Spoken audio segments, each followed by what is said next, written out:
All right, this one. 4.2, the mean value theorem. Bless you. Mean value theorem. This is theorem number 3.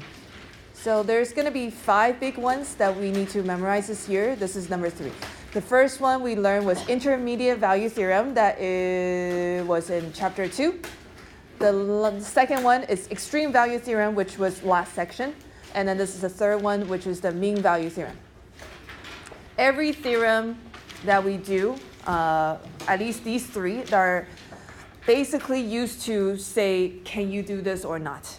They're not really used to kind of solve things. It's just, can you use this theorem or not? So this mean value theorem, again, has 2 conditions and 1 conclusion. The first condition is f is continuous on closed interval A and B. Okay, so some of you on your WSQ, you put open interval. That is not correct. It has to be continuous on closed interval.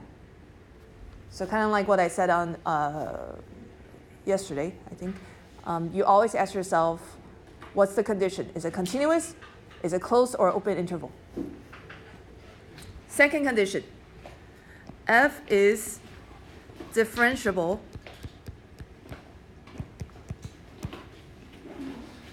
on open interval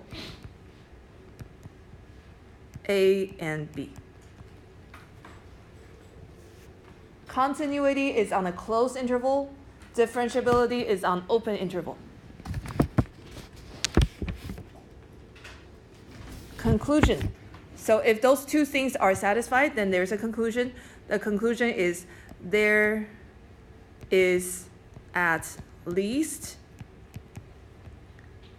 one value x equals c such that f of b minus f of a over b minus a is equal to f prime of c.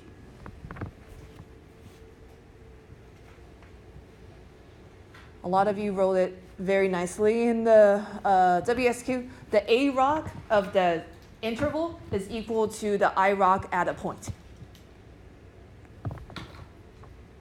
Okay, so basically the a rock of the interval, so from A to B, is equal to the I rock at x equals c, so some point.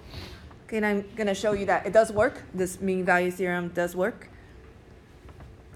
Okay, so let's go ahead and draw a picture that represents that. We are going to draw a function that is continuous on closed interval and differentiable on open interval A to B. Okay, continuous.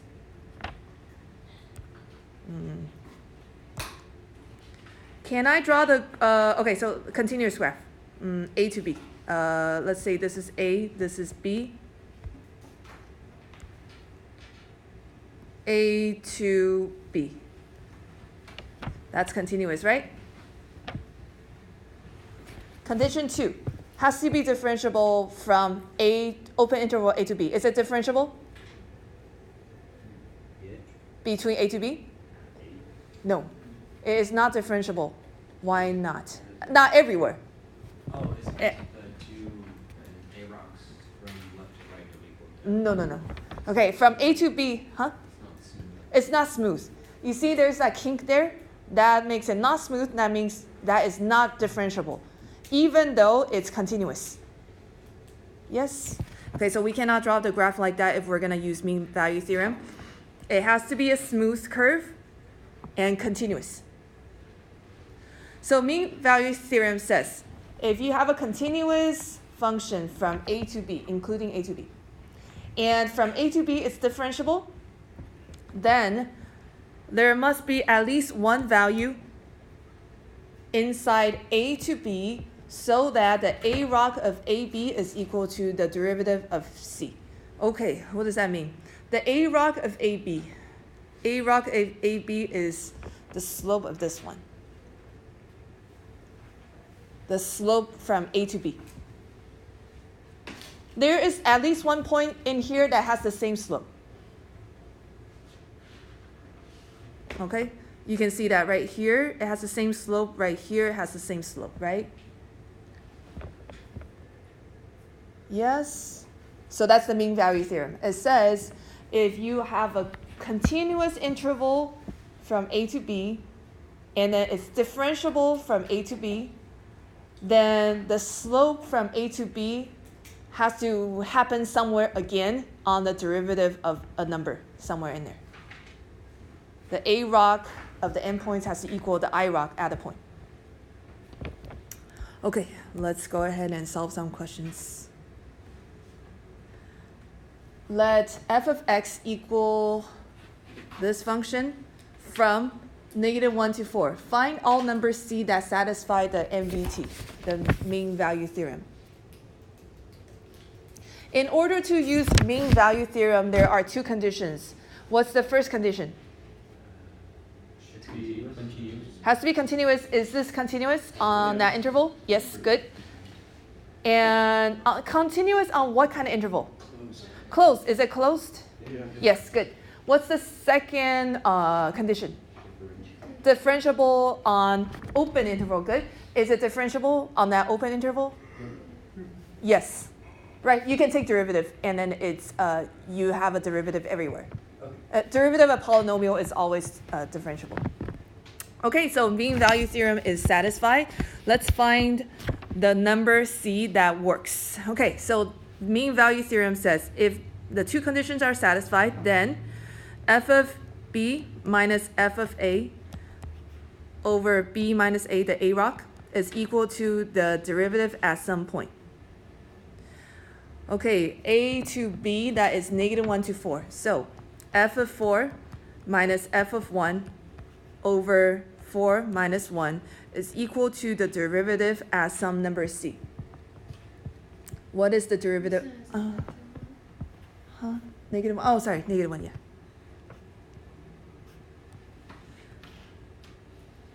Okay, it is equal to the derivative at some C. What is the derivative? 2x minus 1. All right, so we got to find those numbers. Okay, 4, put 4 in the function. What number do you get? 13. Yes, 13. Minus f of 1. 1. -1, sorry. F of -1, so 3.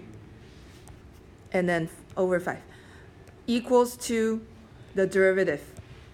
The question is, what is that x value, right? So 13 minus 3 over 5 is 2. 2 is equal to 2x minus 1. So add 1 on both sides. So 3 is equal to 2x. X is 3/2. So that means at x equals to 3/2, it has the same slope as the slope of the entire function. Okay, let's check. Okay, let's try a few more. Determine all the numbers of C which satisfy the conclusion of mean value theorem. Remember that mean value theorem says there may be more than one, so at least one. At least one C will work. But there may be more places that has the same slope. All right, to use the mean value theorem, again, first thing is it has to be what? Continuous on closed interval. Is it continuous on closed interval? Yes. What's the second condition? Differentiable on the open interval. A differentiable on open interval. Is it differentiable on open interval? Yeah. Yes. Well, it's a polynomial. It has to be differentiable. Okay, go ahead and find C.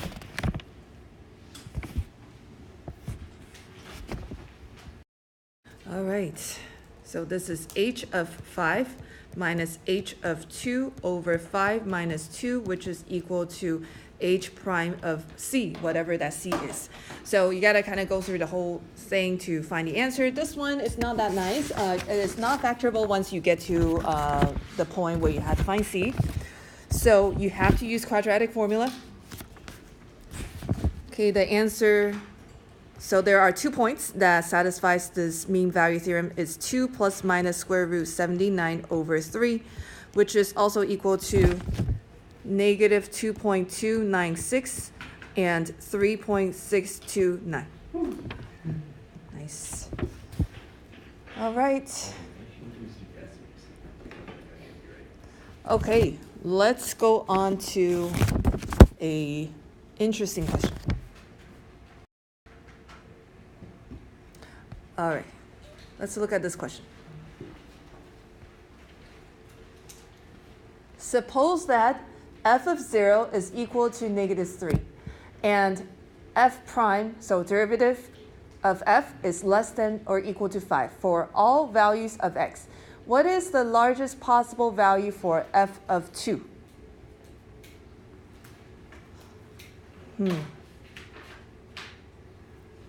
What are we going to do? It doesn't look like anything that we know. Yeah? Well, if the largest value for f prime x is 5, and we're trying to find the largest possible value, then it's just 5x minus 3, and then well, f of x equal, well, we can assume that f of x would equal. Okay, all right. You have a good idea, which is basically using the mean value theorem. But a lot of you cannot see that it's actually using the mean value theorem, which I couldn't at first. So when you see something like this and you cannot figure it out, sometimes the best thing to do is kind of draw a picture, right? And see what are we actually talking about. F of 0 is negative 3. 0, negative 3. What is the largest possible value for 2 if f prime is less than or equal to 5? What does f prime less than or equal to 5 mean? The slope between 0 to 2 is 5. 0 to 2. Well, it doesn't say anything about 0 to 2. It says every x, right? So it's saying that the slope is always 5 or, that's not even 5, 5 or less. Okay, what does that, what does that even mean, or it doesn't really matter? First of all, f prime less than or equal to 2. Having a derivative implies what? Slope. Yeah, it means slope. If you have a derivative, what does that mean about the function? It means it's differentiable and all that. It's differentiable, which means what? Continuous. Yes, if it's differentiable, then it's continuous. Okay, so they didn't say anything about continuity. You have to infer from that it has a derivative. That means it's continuous. Okay, differentiability implies continuity. Okay, if it has a derivative, it has to be continuous. If it's not continuous, you will have no derivative. And then it says it's on all x. That means it's continuous on all x. Okay, what is the largest possible value for 2? All right, we know that 2 has to be maybe somewhere here, right? So it's just 5 or less. What is the largest number of f of 2 can be? 7.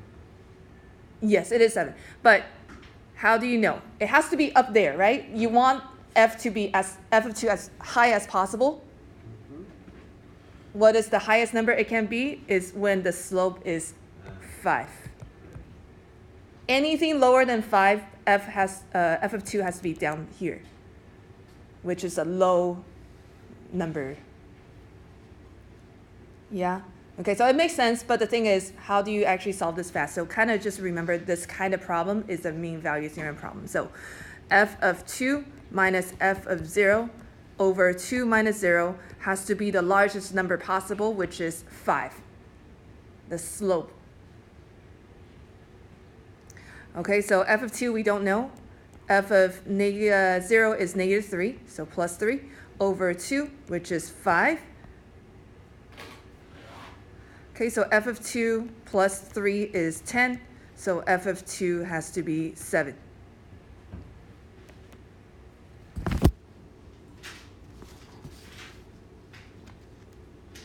Yes?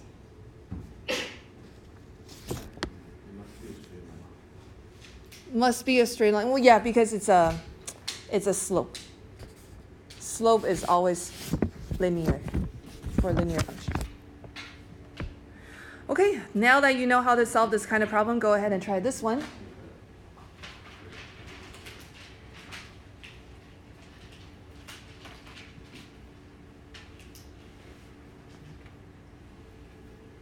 Suppose we know that f of x is continuous and differentiable on the interval -7 to 0.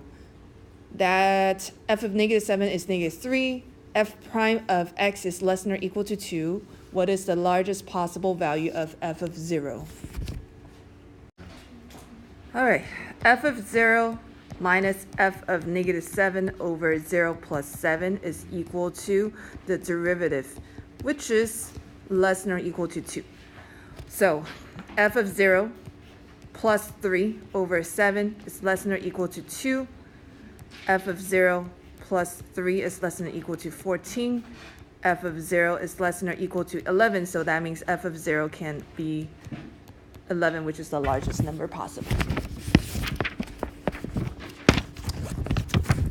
Okay, last two. So we have some extensions of MVT, so things we can imply from knowing MVT, the mean value theorem. First one, if the derivative is 0 for all the x values in a and b, what does that mean about this function? Huh? It's just a horizontal line. So f is constant.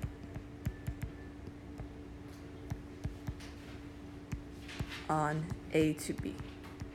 If the derivative is 0 all throughout this whole thing, then that means this function had to been a constant line, so that when you take derivative, it's just horizontal, or it's just 0. Okay, second thing that's implied. If f prime is equal to g prime, so the derivative is the same for a to b, then then f minus g is constant on a to b. That means f of x is equal to g of x plus c.